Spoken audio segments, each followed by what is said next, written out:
Hi guys, so I was just following up with my previous video and post on the your community matters, and what came to mind from that day was how I could go about doing those certain things that were bothering me that I noticed at the park and the issues that had come up and they were pending from quite some time.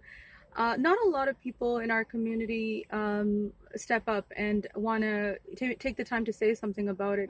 Everybody grumbles and mumbles and says, "Oh, I wish it wasn't like this, and I wish it wasn't like that." Yeah, but nobody was ever wanting to do anything about it. So how would the municipality know or your community members know that sit in the council? How would they know what's going on if you're just sitting at home, being dissatisfied and upset with what's happening in your community? So, long story short, what I wanted to say was from that day, I felt that it was a responsibility of my own to make an appointment and finally meet my local counselor in regards to the issues we had with traffic, the transportation, the backup of traffic in the mornings, late transit arriving at the stops, as well as the park issue and how we can create awareness to keep the park clean.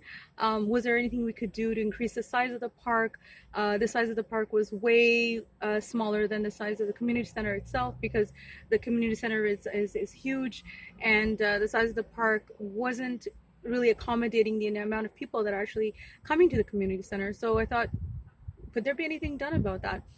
And believe it or not, our counselor actually listened to everything we had to say, and his secretary took notes, and he set up an appointment, like a public meeting for my husband and I to attend, to voice our concerns.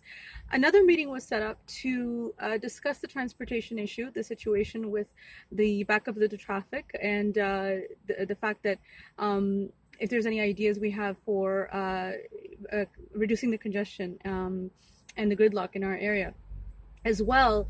I was advised to write a an article for an upcoming children's festival that's coming on in this month as well, and as well to join the advisory committee for the children's festival.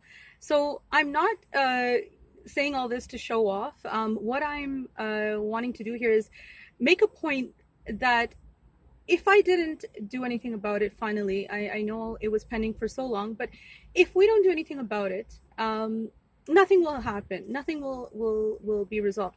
So much came out of it. That's what I wanted to say. I think the bottom line is so much came out of it, and we are advised to join all these committees and take part in these public meetings because they feel the council is feeling that our voices are important, and brilliant ideas should not be kept inside the home and not dealt with because of course they're sitting in office, they don't know what's going on, and they don't know what's happening. How can anyone know what's happening if you don't bring it forward, right? So there you have it. At least we got some steps going in the right direction, and all I want to say is to this point that if you have concerns, please don't keep them to yourself. Bring them up. Do something about it. And I'm really excited that he was willing to take a look at the issue with um, uh, speed breakers on our street because of the traffic flow and people driving by so fast in our street, in our local street. It's been going on for so many years now. No situation had been taken care of in terms of getting the traffic to slow down. And children walk our streets, and it's so unsafe. Parents could be telling their kids to slow down and not rush or be careful walking. But what can you do with a crazy driver, right? Who can stop and control the way someone drives their car?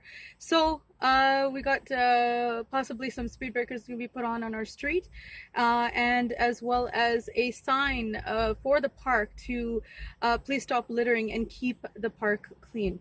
So that's it for today, guys. Thank you for listening in, and following my previous post about your community matters, because your community does matter. Take care. Bye bye.